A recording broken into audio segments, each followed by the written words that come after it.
দুনিয়ার জগতে অনেক কিছু তৈরি করেছেন। পাহাড় তৈরি করেছেন, পর্বত তৈরি করেছেন, আসমান তৈরি করেছেন, জমিন তৈরি করেছেন, গাছ গাছালি যা কিছু আমরা চামড়ার চোখে দেখি সব তৈরি করেছেন কে? কথা বলেন। আল্লাহ। কে তৈরি করেছেন? আল্লাহ। তো আল্লাহ পাক রব্বুল আলামিন পৃথিবীতে যা কিছু তৈরি করেছেন সব থেকে শ্রেষ্ঠ, সব থেকে ভালো, সব থেকে সুন্দর আল্লাহ মানব জাতিকে তৈরি করেছেন। জোরে বলুন সুবহানাল্লাহ। একটু জোরে বলা যাবে না সুবহানাল্লাহ? কাদের তৈরি করেছেন? মানুষকে। যদি একটু বোঝেন, আল্লাহ চাইলে আমাদের মগজটা অনেক পরিষ্কার হয়ে যাবে ইনশাআল্লাহ। আল্লাহ পৃথিবীর জগতে যা কিছু দেখি আমি আপনি সব কিছু আল্লাহ তৈরি করেছেন, কিন্তু শ্রেষ্ঠ একটা মখলুককে আল্লাহ বলেছেন যে সব থেকে সুন্দর করে শ্রেষ্ঠ করে আমি আল্লাহ মানব জাতিকে তৈরি করেছি। জোরে বলুন সুবহানাল্লাহ। আল্লাহ পাহাড় তৈরি করলেন, আমরা চামড়ার চোখে পাহাড় কত সুন্দর দেখি, কিন্তু আল্লাহ পাহাড়ের কথা বললেন না যে আমি পাহাড়কে সব থেকে সুন্দর তৈরি করেছি। আসমান তৈরি করলেন, আল্লাহ বলেননি যে আমি আসমান সব থেকে সুন্দর তৈরি করেছি। আমাদের ইজ্জত, আমাদের সম্মান, আমাদের ভালোবাসা আল্লাহর কাছে কতটা, কিন্তু আমি আপনি একবারও চিন্তা ফিকির করিই না। আমার ভাই জানেরা, আমার আব্বা জানেরা, আল্লাহ আসমান তৈরি করে কসম খাননি যে আমি কসম খেয়ে বলছি আসমানকে সুন্দর তৈরি করেছি। জমিন তৈরি করে আল্লাহ বলেননি যে জমিনকে সব থেকে সুন্দর তৈরি করে পাঠিয়েছি। আল্লাহ নদী তৈরি করলেন, ক্ষেত খামার গাছ গাছালি দুনিয়ার জগতে আমি আপনি আমার আপনার চামড়ার চোখে কত জিনিস না দেখি, কিন্তু আমার আল্লাহ পাক রব্বুল আলামিন কোরআনুল কারীমের 6666টা আয়াত দিয়ে কোনো জায়গায় বলেননি যে আমি সব থেকে সুন্দর জমিন তৈরি করেছি, আসমান তৈরি করেছি, মখলুক তৈরি করেছি। না না না না, আল্লাহ পাক রব্বুল আলামিন আমাকে আপনাকে তৈরি করলেন, মানুষ রূপ দিয়ে দুনিয়ার জগতে পাঠালেন। আর আল্লাহ পাক রব্বুল আলামিন কোরআনুল কারীমের ভিতরে জানিয়ে দিলেন একটা সূরা, যে সূরাটা সম্পর্কে আমরা কম বেশি জানি। আল্লাহ পাক রব্বুল আলামিন কোরআনুল কারীমের ভিতরে একটা সূরা নাজিল করলেন, যে সূরাটার নাম হলো সূরাতুত তিন। আল্লাহ পাক রব্বুল আলামিন বললেন ওয়াত্তিন, তিনের কসম দিয়ে আল্লাহ বললেন। ওখানে লেখকেরা লিখেছেন, তাফসীরকারকেরা লিখেছেন তিন শব্দের অর্থ হলো ডুমুর। আল্লাহ পাক রব্বুল আলামিন বলেন আমি ডুমুরের কসম খেয়ে বললাম। পরে আল্লাহ বললেন জাইতুন, জাইতুনের কসম দিয়ে আল্লাহ বললেন।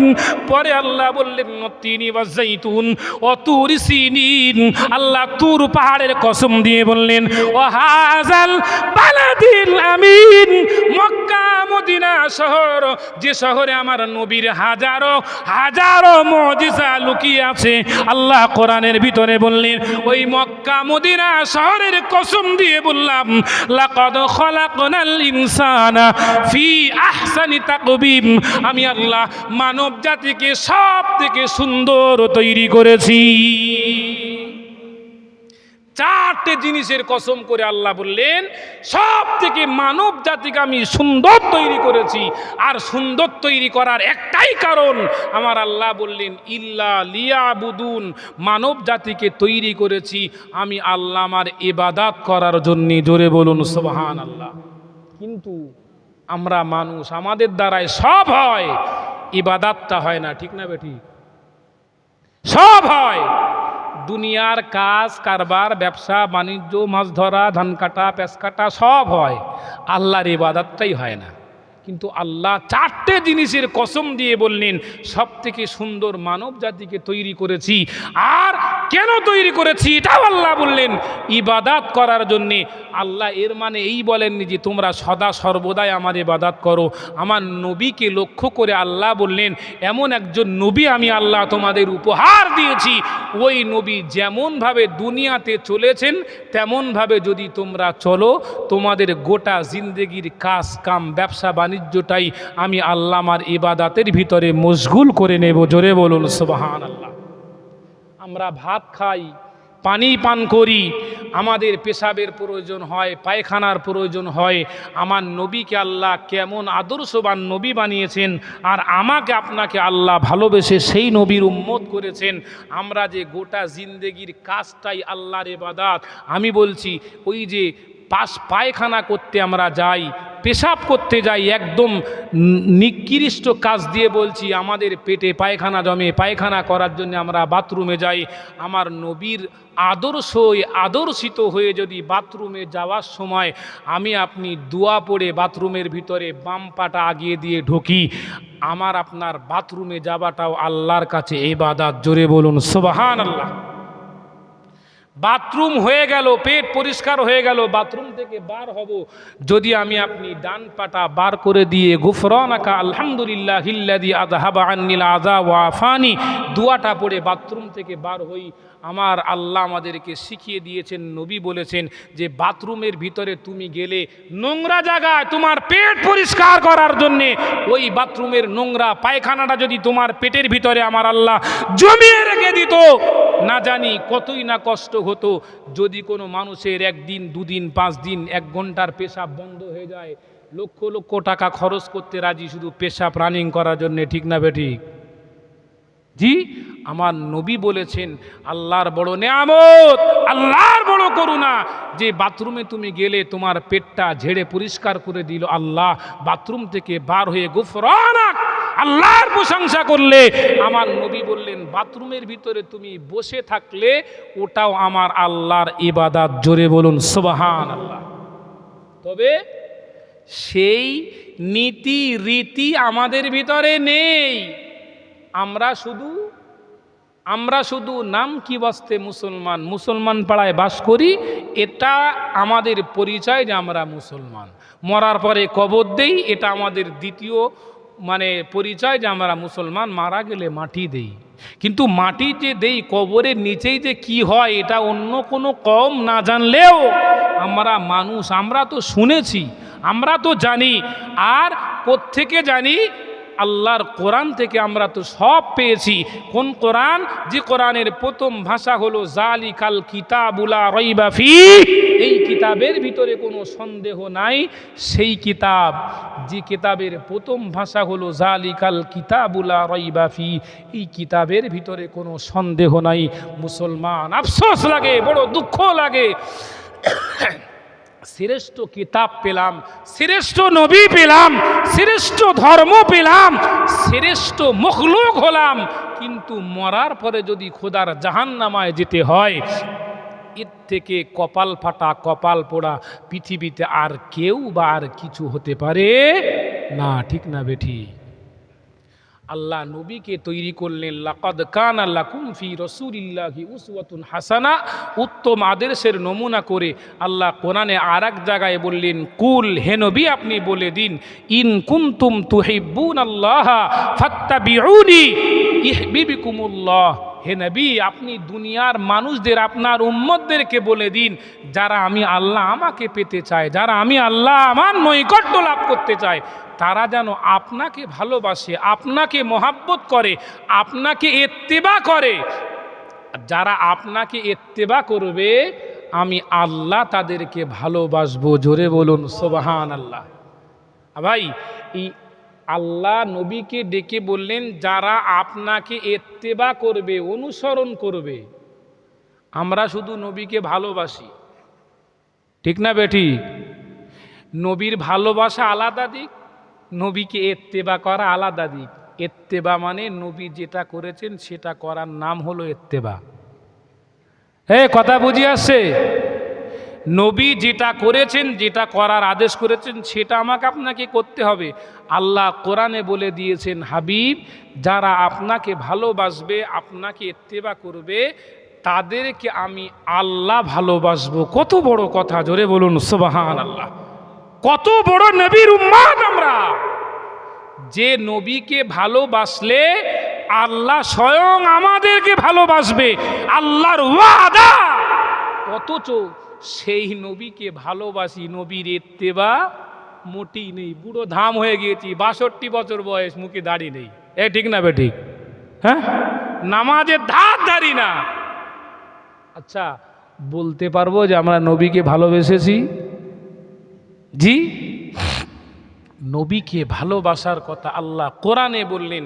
আর যারা সেই কোরআন মেনে নিলেন, যারা সেই কোরআনের রুলস অনুযায়ী নিজের জীবনকে চালালেন, তারাই বড় বড় আল্লাহর ওলি বেনে গেলেন। জোরে বলুন সুবহানাল্লাহ। আমাদের ইচ্ছা হয় যে আমরা ওলি হব, অথচ আল ছেটার সময় 3 আঙুল জমি কাটার অভ্যাস এখনো যায়নি। ঠিক না বেটি? আমি কাউকে ভয় করে কথা বলিনি বাবা। এরম মানুষ আছে না নাই?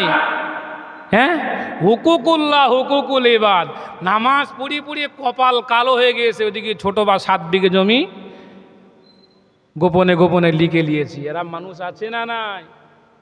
তো নবীর ভালোবাসা কাকে বলে? আল্লাহ যে কোরআনের ভিতরে বললেন, আমি পৃথিবীর জগতে ইসলামকে শ্রেষ্ঠ ধর্ম করে পাঠিয়েছি, ইসলামের ভিতরে তোমরা এসো, আমার রসুলের আদর্শে আদর্শিত হও। আর কি হবে? যেই মরবে, ফাদখুলি ফি ইবাদি ওয়াদখুলি জান্নাতি, দুনিয়াতে এই সব কাজগুলো তুমি করে আসবে, মরবে আর আমার জান্নাতে যাবে। জান্নাত আমাদের দরকার আছে না নাই? এই কথা যদি বলি, একদম সারা খিলকাপুরময় যারা ঘুমোচ্ছে তারাও হাত তুলবে যে জান্নাতে যাওয়ার ইচ্ছা আছে। ঠিক না বেঠিক? অথচ যদি জান্নাতে যেতে গেলে করণীয় কাজ, নৈতিক দায়িত্ব, নৈতিক কাজ, ইসলাম মেনে চলার যে দায়িত্ব আমার আপনার আছে, এটা কিন্তু আমি আপনি পালন করি না। শুধু নাম কি আসতে, আজকের রাতের জলসা শুনতে এসেছি, কালকে সকালবেলায় আওয়াজ উঠবে জোনায়েদ সিদ্দিকী এসেছিল ফুরফুরা থেকে, ও কি গজল, কি হুজুরের এলান, কি কথা না বললো, কি নবীর মোহাব্বতের কথা বললো। এই এতটুকুই হবে, জোনায়েদ হুজুরের প্রশংসা হবে। অথচ জোনায়েদ হুজুর যে কি বলে গেল, আমাকে যে পালন করতে হবে, এই চিন্তাই ফিকির নিয়ে আমরা এরকম মজলিসে বসিনি। আমাদের উদ্দেশ্য যদি থাকতো, আজকের ঈদগাহে জলসা হচ্ছে, জলসাতে যাব, কোরআনের কথা শুনবো, হাদিসের কথা শুনবো, রাসূলুল্লাহর কথা শুনবো, বাকি জিন্দেগিটুকু রাসূলের জন্য কাটিয়ে দেব, আল্লাহর জন্য কাটিয়ে দেব, এতটুকু চিন্তা ফিকির যদি থাকতো, এই গ্রামে আমার মনে হয় যতবার জলসা হয়েছে, একটা মানুষ যদি এই নিয়ত করত, মসজিদে জায়গা হতো না। ঠিক না বেটি? অথচ শুধু শুনেই যায়। কোরআনের কথা আবু জেহেলও শুনেছিল, আবুল আহাবও শুনেছিল, কিন্তু তারা জান্নাত পায়নি। এর নজির নবী দুনিয়াতে রেখে গিয়েছেন আমাদেরকে বোঝানোর জন্য। কিন্তু আমরা যদি বুঝেও না বুঝি, মরার পরে ঠিকানা খোদার জাহান্নাম ছাড়া অন্য কোনো স্থান জুটবে না। আমার ভাই ও বাবাজিরা, আল্লাহ পাক রব্বুল আলামিন পৃথিবীর জগতে আমাকে আপনাকে শ্রেষ্ঠ মখলুক করে পাঠিয়েছেন, শ্রেষ্ঠ নবীর শ্রেষ্ঠ উম্মাত আমি আপনি হয়েছি।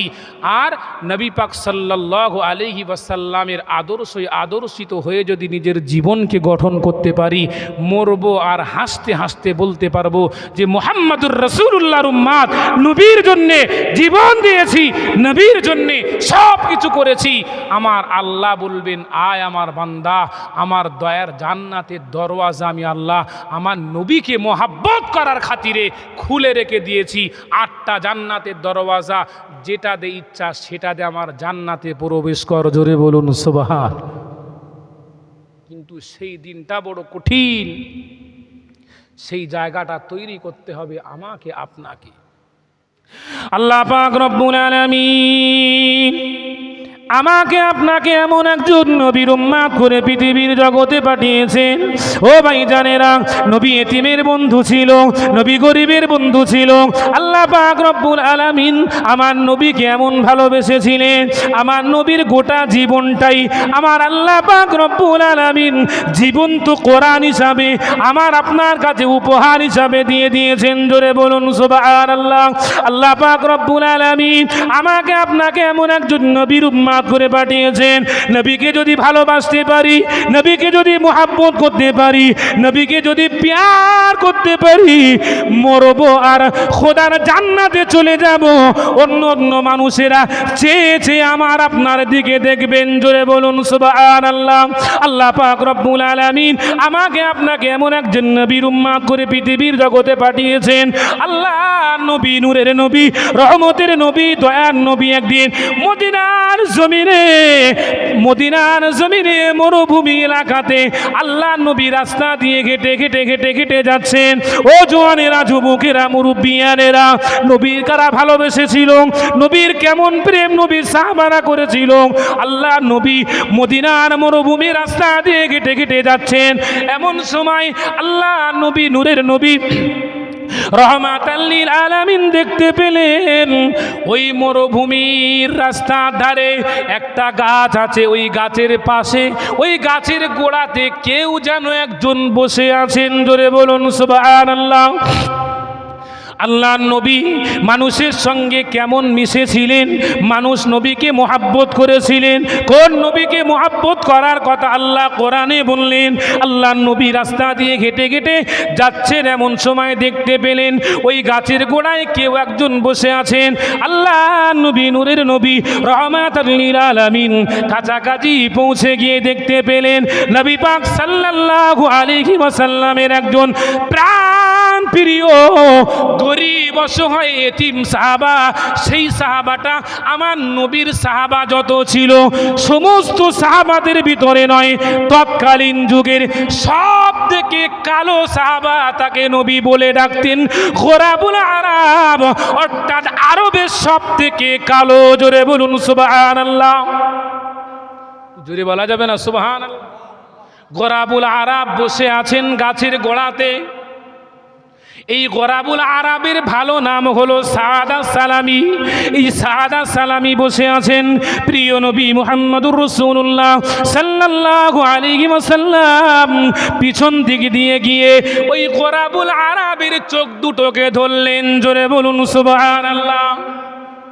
কেমন নবী ছিলেন, সাহাবাদেরকে নবী কেমন মহাব্বত করতেন, কোন নবীর মহাব্বতের কথা আল্লাহ কোরআনে বললেন।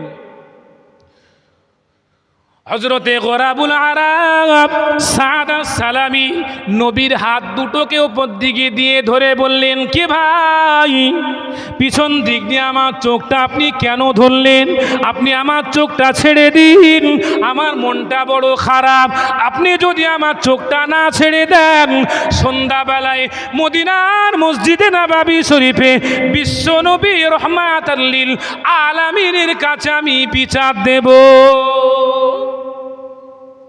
ভাই, বিচার দেবে কার কাছে? কথা বলেন। নবীর কাছে বিচার দেবে। চোখটা ধরেছেন কে? নবী। নবী সাহাবাদের নিয়েও আনন্দ করতেন, মজাক করতেন। জোরে বলুন সুবহানাল্লাহ। গোরাবুল আরব বলছেন, যদি তুমি আমার না ছাড়ো, সন্ধ্যাবেলায় নবীর কাছে বিচার দেব, আমার মনটা বড় খারাপ, আপনি এখন আমাকে ছেড়ে দিন। আল্লাহর নবী ছাড়লেন না। নবী আরও মস্করা করে গলার ভয়েসটা চেঞ্জ করে, আমরা যেমন বন্ধু বান্ধবের সঙ্গে আনন্দ করি, আল্লাহর নবী বললেন, কি ব্যাপার গোরাবুল আরব, তোমার মনটা এত খারাপ কেন, কি কারণ? গোরাবুল আরব আরও রেগে গেলেন, আরও রেগে গেলেন। রেগে গিয়ে বললেন, ভাই, আমি ভালোই বলছি, আপনি আমাকে ছেড়ে দেন। আমার মনে বড় কষ্ট, আমার মনে বড় দুঃখ, আমার মনে বড় বেদনা। আপনি যদি আমার না ছাড়েন, সন্ধ্যাবেলায় কিন্তু আমি রহমতের নবী, দয়ার নবী, যে নবীর কাছে ন্যায্য বিচার পাওয়া যায়, যে নবীর কাছে হক বিচার পাওয়া যায়, আমি সেই নবীর কাছে কিন্তু আপনার নামে কেলেম করব, বিচার দেব। জোরে বলুন সুবহানাল্লাহ। আল্লাহর নবী মিসকে হাসলেন। আল্লাহর নবী মিসকে হাসলেন, চোখটা আরও একটু চেপে ধরলেন। হযরতে গোরাবুল আরব মদিনার সব থেকে কালো সাহাবা, তিনি মনে মনে চিন্তা করলেন, একবার বললাম ছাড়লো না, দুবার বললাম ছাড়লো না, তিনবারের মাথায় হাতটা ধরে আস্তে আস্তে টিপতে লাগলেন। এ তো সেই হাত, এ তো মনে হচ্ছে সেই হাত, এটা তো অন্য কারো হাত নয়, এটা রহমতের নবী, দয়ার নবী, মায়ার নবী, উম্মতের দরদি নবী মুহাম্মদুর রাসূলুল্লাহর হাত মনে হচ্ছে। জোরে বলুন সুবহানাল্লাহ। গোরাবুল আরাব আস্তে আস্তে হাতটা টিপতে টিপতে মনের ভিতরে উদয় হলো, এটা সেই রহমাতাল্লিল আলামিনের হাত, যে হাতটা তুলোর মতো নরম। গোরাবুল আরাব নবীর হাত দুটোকে ধরে পিছন দিক দিয়ে নবীকে টেনে ধরলেন, আর নবীর সিনা মোবারকটা গোরাবুল আরাবের পিঠে এসে ঠেকলেন। জোরে বলুন সুবহানাল্লাহ। আল্লাহর নবী বলেছিলেন, ও সাদা সালামি গোরাবুল আরাব, কি ব্যাপার কি ব্যাপার কি ব্যাপার কি ব্যাপার, তোমার মনে কিসের এত দুঃখ, তোমার মনে কিসের এত কষ্ট, তুমি কেন এখানে বসে আছো বাবা, তোমার মনটা কেন খারাপ? ওই সময় গোরাবুল আরাব বলেছিলেন, ইয়া রাসূলুল্লাহ ইয়া হাবিবাল্লাহ, হুজুর আপনি এসেছেন আমার পিছন দিকে দিয়ে, ইয়া রাসূলুল্লাহ ইয়া হাবিবাল্লাহ, হুজুর আমি জানি না হুজুর আপনি বেয়াদবি মাফ করুন, হুজুর আপনি আমাকে ক্ষমা করে দিন, হুজুর আপনি আমাকে মাফ করে দিন। ইয়া রাসূলুল্লাহ ইয়া হাবিবাল্লাহ, আপনার জবান দিয়ে আমি শুনেছি, ইয়া রাসূলুল্লাহ ইয়া হাবিবাল্লাহ, আমার ব্যবহারে যদি আপনি কিঞ্চিত পরিমাণ দুঃখ পেয়ে থাকেন, কিঞ্চিত পরিমাণ কষ্ট পেয়ে থাকেন, আল্লাহর রাস্তায় আমাকে মাফ করে দিন। ইয়া রাসূলুল্লাহ ইয়া হাবিবাল্লাহ, যদি আপনি আমাকে মাফ না করেন, আমি গোরাবুল আরাব ময়দানে মাহশরে কঠিন কিয়ামতের দিন আমার আল্লাহ পাক রব্বুল আলামিনের কাছে মুখ দেখাতে পারবো না। আল্লাহ নবী বলেছিলেন, গোরাব, ও গোরাবুল আরাব, না না, আমি নবী, আল্লাহ আমাকে রহমাতাল লিল আলামিন করে পাঠিয়েছেন। ও গোরাবুল আরাব, তোমার মনে কি কষ্ট, তোমার মনে কি বেদনা, সেটা তুমি আমাকে বলো। আমি রাসূলুল্লাহ তোমার উপরে কিঞ্চিত পরিমাণ অসন্তুষ্ট হই নাই।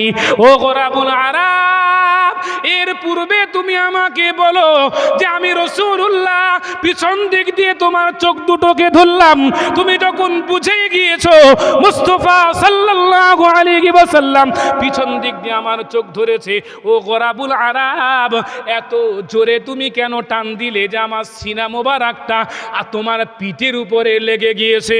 হযরতে গোরাবুল আরাব বলেছিলেন, ইয়া রাসূলুল্লাহ ইয়া হাবিবাল্লাহ, হুজুর আমি যখন বুঝে গিয়েছি আমার পিছ থেকে, আমার পিছন দিক দিয়ে রহমাতাল লিল আলামিন আমার চোখ দুটো ধরে রেখে দিয়েছেন। ইয়া রাসূলুল্লাহ ইয়া হাবিবাল্লাহ, আপনাকে টেনেছি এই কারণে আপনার সিনা মোবারকটা আমার পিঠে ঠেকবে, আর আমি গোরাবুল আরাব আমার জন্যে আল্লাহর ভয়াবহ জাহান্নাম চিরতরে আল্লাহ হারাম করে দেবে। জোরে বলা যাবে না? কি মহাব্বত! যে নবীর সিনা পিঠে ঠেকলে জাহান্নাম হারাম, বিশ্বাস করেছিলেন কারা? নবী সাহাবারা। হযরতে গোরাবুল আরাব মক্কার সব থেকে কালো সাহাবা।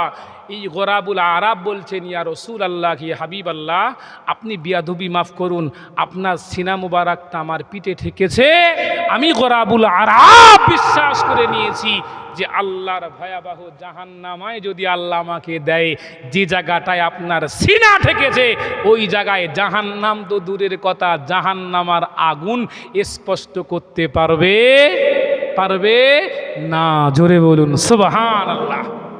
সেই নবীর উম্মাত আমরা, যে নবীকে ইমানি হালাতে চামড়ার চোখে একবার দেখলে তার জন্যে জাহান্নাম হারাম হয়।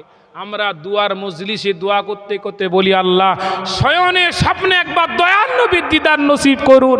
আয়রে কপাল পড়া, দয়ার নবীর দিদার নসিব হবে কি করে? নবীর সুন্নাত তো আমাদের ভিতরে নেই, নবীর প্রতি ভালোবাসা নেই, নবীর প্রতি দরুদ পড়া মুসলমান সমাজে নেই। কি করে আসবে? যারা নবীর আশেক, নবীর দেওয়ানা হয়েছিল, তাদের জান মাল সব কিছুকে আল্লাহর জন্যে, মুস্তাফার জন্যে কুরবানি করে দিয়েছিল। জোরে বলুন সুবহানাল্লাহ।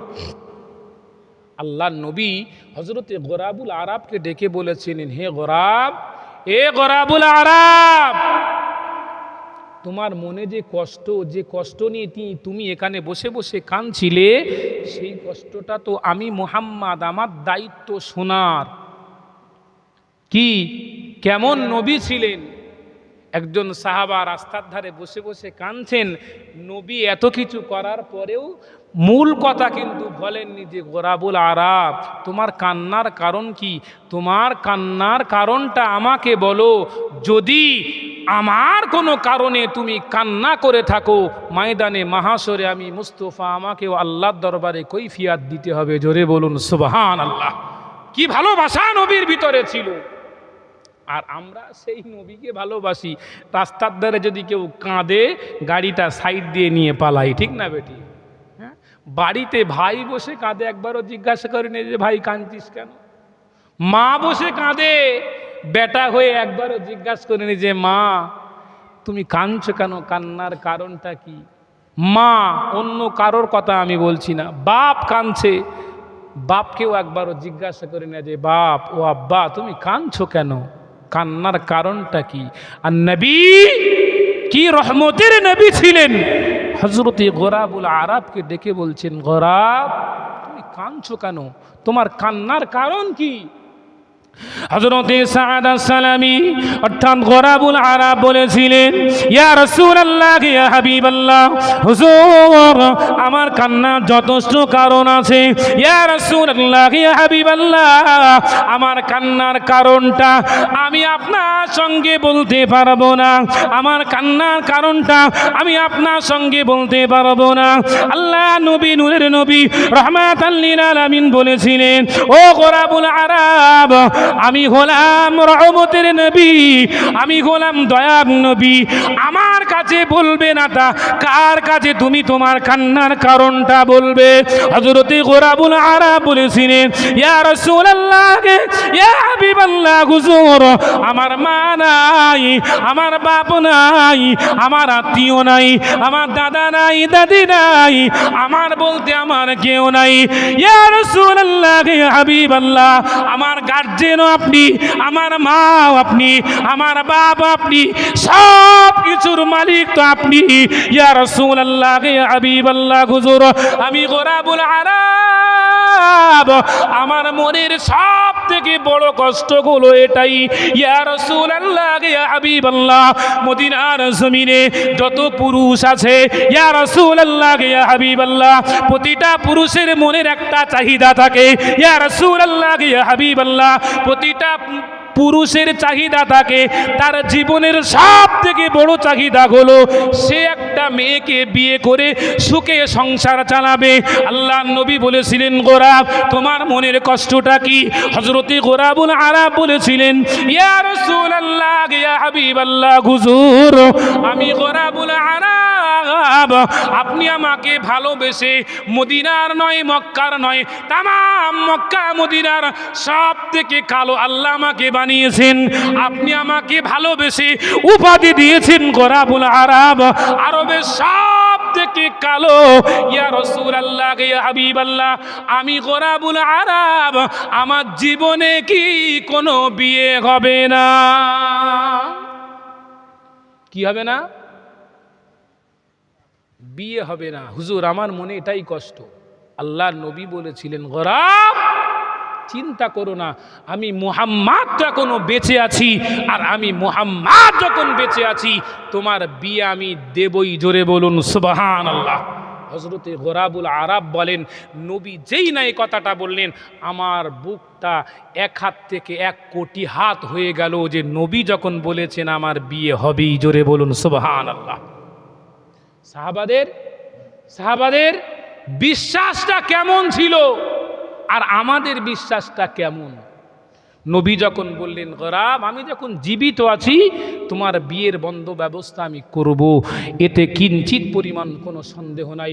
হযরতে গোরাবুল আরাব মনের আনন্দে হাসতে লাগলেন। নবী পাক সাল্লাল্লাহু আলাইহি ওয়াসাল্লাম বলেছিলেন, গোরাব বলো মদিনার কোনো মেয়ে কি তোমার পছন্দ আছে? যে মেয়ে তোমার সাথে, যে মেয়ের পছন্দ আমি রাসূলুল্লাহ উকিল হয়ে সেই মেয়ের সঙ্গে তোমাকে বিয়ে দেব। জোরে বলুন সুবহানাল্লাহ। হযরতে গোরাবুল আরাব হাত এরকম মলচাতে লাগলেন, হুজুর এ কি বলছেন আপনি? হুজুর আমি যাকে বলবো আপনি তার সাথে আমার বিয়ে দেবেন? হুজুর আপনি একবার আমার দিকে তাকান, আপনি ভালোবেসে আমাকে গোরাবুল আরাব বলেন, অর্থাৎ আরবের সব থেকে আমি কালো, হুজুর মদিনার মেয়েরা আমাকে দেখে আর ভয়েতে পালায়, এত কালো আল্লাহ আমাকে করেছেন। হুজুর আপনি আমার ঠোঁটগুলোকে দেখুন, যে ঠোঁটগুলো এত মোটা মোটা, দূর থেকে আমাকে কেউ মানুষ মনে করে না। হুজুর আপনি আমার চেহারাটা দেখুন, আমার চেহারা আপনার বগলের নিচে, আমি ছোট, আমি বেঁটে, কালো, ঠোঁটগুলো মোটা, চোখগুলো মোটা মোটা। হুজুর আপনি একবার আমার চেহারার দিকে দেখেন, এই চেহারায় মদিনার কোনো মেয়ে আমাকে বিয়ে করবে, এটা আপনার কি মনে হয়? আল্লাহ নবী বলেছিলেন, গরাব, আমি মুহাম্মাদুর রাসূলুল্লাহ বলছি, মদিনার কোনো মেয়ে যদি তোমার চোখে পছন্দ হয়ে থাকে, তুমি একবার বলো আমি রাসূলুল্লাহ সেই মেয়ের সঙ্গেই তোমাকে বিয়ে দেব। জোরে বলুন সুবহান। জোরে বলা যাবে না সুবহানাল্লাহ? হযরতে গরাবুল আরাব চিন্তায় পড়ে গেলেন, চিন্তা করতে লাগলেন যে রাসূলুল্লাহ সাল্লাল্লাহু আলাইহি ওয়াসাল্লাম যখন আমাকে বলছেন, রসুল নিশ্চয়ই আমার বিয়ের কোনো বন্ধ ব্যবস্থা করবেন। আর রসুল যখন বলছেন, হযরতে গরাবুল আরাব বলেন যে আমার মনের ভিতরে এত বেশি ভালোবাসা পয়দা হলো যে মুহাম্মাদুর রাসূলুল্লাহ যখন বলছেন এ সুযোগ হাত ছাড়ার নেই। হযরতে গরাবুল আরাব বলেন, হুজুর এই মদিনার আপনার একজন আনসারী সাহাবা আছে, আর সেই আনসারী সাহাবার একটা মেয়ে আছে যাকে মদিনাবাসীরা ভালোবেসে নাম দিয়েছিল হুরে মদিনা। কি বলেন? হুরে মদিনা, মদিনার হুর, মানে মদিনার যত নারী ছিল সব থেকে সুন্দরী নারী রাসূলুল্লাহ সাল্লাল্লাহু আলাইহি ওয়াসাল্লামের একজন আনসারী সাহাবার মেয়ে কন্যা ছিল, যার নাম ছিল হুরে মদিনা। মদিনাবাসীরা ভালোবেসে নাম দিয়েছিল মদিনার হুর। আর এদিকে রাসূলুল্লাহ ভালোবেসে মোহাব্বত করে ডাকতেন মদিনার গরিব সাহাবা সাদ সালামি, যার নাম রসুল যাকে ভালোবেসে ডাকতেন গরাবুল আরাব, আরবের সব থেকে কালো। আচ্ছা ভাই, এই আরবের সব থেকে কালো এ তখন নবীকে বলছে যে হুজুর বিয়ে যদি আমার করতেই হয়, মদিনার সব থেকে সুন্দরী যাকে মদিনাবাসীরা হুরে মদিনা বলে, হুজুর আমি ওই হুরে মদিনাকেই বিয়ে করব। জোরে বলুন। জোরে বলা যাবে না? হুজুর বিয়ে যদি আপনি আমাকে দেন, তাহলে আমি ওই হুরে মদিনাকেই বিয়ে করব। আমি শুধু নবীর ভালোবাসা বোঝাতে চাচ্ছি বাবা, হুরে মদিনার ভালোবাসার কথা বলছি না, নবীর ভালোবাসার কথা বোঝাতে যাচ্ছি আপনাদের। হুরে মদিনা, মদিনার হুর। গরাবুল আরাব বললেন, হুজুর যদি আমার বিয়ে আপনি দেন, তবে ওই আনসারী সাহাবার ওই হুরে মদিনাকেই আমি বিয়ে করব। আল্লাহ নবী বললেন, গরাবুল আরাব যাও, চলে যাও বাবা, তুমি হুরে মদিনার বাড়িতে গিয়ে বলো যে রাসূলুল্লাহ আমাকে পাঠিয়েছেন, আপনার মেয়ে হুরে মদিনাকে আমি বিয়ে করব। এটা বলে চলে আসবে, বাদ বাকি দায়িত্ব আমি মুহাম্মদ সাল্লাল্লাহু আলাইহি ওয়াসাল্লাম আমার। জোরে বলুন সুবহানাল্লাহ। গরাবুল আরাব পা পিস টানতে শুরু করেছে, হুজুর এ কি? হুজুর আপনি বললেন যে আপনি উকিল হবেন, আর এখন আপনি আমাকে পাঠাচ্ছেন? হুজুর আমি যে কালো, আমি যে বেঁটে, আমি যে আপনার আনসারী সাহাবার সামনে যাব, গেলেই তো আমার ধরে কেলাবে, ঠিক না বে ঠিক? আচ্ছা ভাই, এটা আমরা মানুষ যারা, এটা আমাদের ভিতরেও এমনটা হওয়াটাই স্বাভাবিক। জি।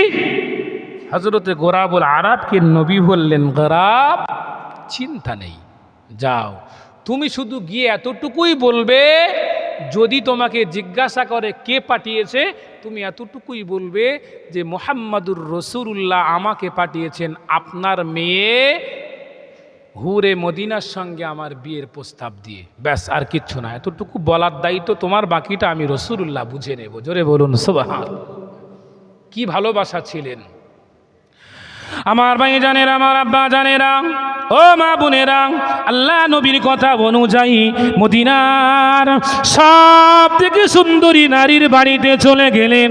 মক্কা মদিনার সব থেকে কালো মানুষ যাকে নবী ভালোবেসে গরাবুল আরাব নাম দিয়েছিলেন, গরাবুল আরাব চলে গেলেন মদিনার আনসারী সাহাবার বাড়িতে, মদিনার ওই ধনী সাহাবার বাড়িতে।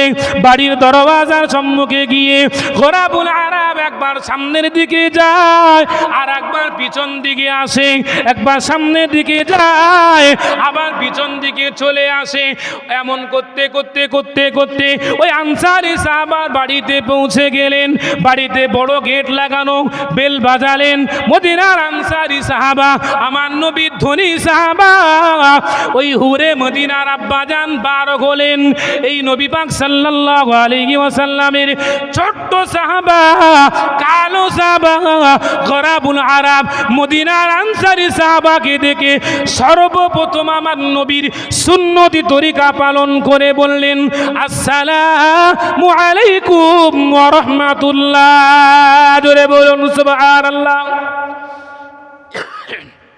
সালাম করার মানে জানেন আপনারা? নবীর সুন্নাত যে তোমার প্রতি আল্লাহর রহমত, আল্লাহর শান্তি বর্ষণ হোক, এ সালামও আমাদের ভিতরে নেই। নবী বললেন বাইরে যাও, বাইরে থেকে যখন বাড়ি ফেরো ঘরে এসে স্ত্রীকে সালাম করো, এটা আমার সুন্নত। ঘরে তোমার সন্তানকে সালাম করো, এটা আমার সুন্নত। ঘরে তোমার মা বাপ আছে, মা বাপকে সালাম করো, এটা আমার সুন্নত। ঘরে যদি কেউ না থাকে, শুধু ঘর যদি থাকে, এরপরেও দরজা থেকে প্রবেশ করার সময় তুমি সালাম দিয়ে ঘরে প্রবেশ করো। জোরে বলুন সুবহানাল্লাহ। এটা আমি নবী আমার সুন্নাত। আর একটা সুন্নাত যদি জিন্দা করো, 100 শহীদের সওয়াব আল্লাহ তোমার আমল নামাতে লিখে দেবেন। জোরে বলুন সুবহানাল্লাহ। গোরাবুল আরাব,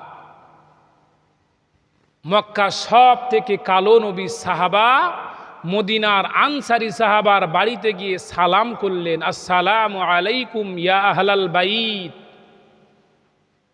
আল্লাহ নবীর আনসারী সাহাবা এই গোরাবুল আরাবের সালামের জবাব দিলেন, এসো বাবা, কি ব্যাপার? গোরাবুল আরাব তো ভয় করছে, একবার 1 পা এগোয় তো 3 পা পিছোয়।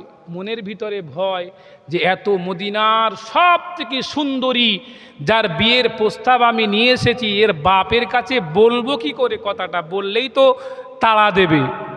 আমার ভাইজানেরা, নবীর ভালোবাসা কাকে বলে এতটুকু বোঝানোর জন্য আমি বলছি। হযরতে গোরাবুল আরাব ওই আনসারী সাহাবাকে ডেকে বললেন, রাসূলুল্লাহ আমাকে আপনার কাছে পাঠিয়েছেন, আপনার মেয়ে হুরে মদিনার সঙ্গে আমাকে বিয়ে দিতে বলেছেন। বলতে দেরি দৌড়া, এতটুকু বললেন,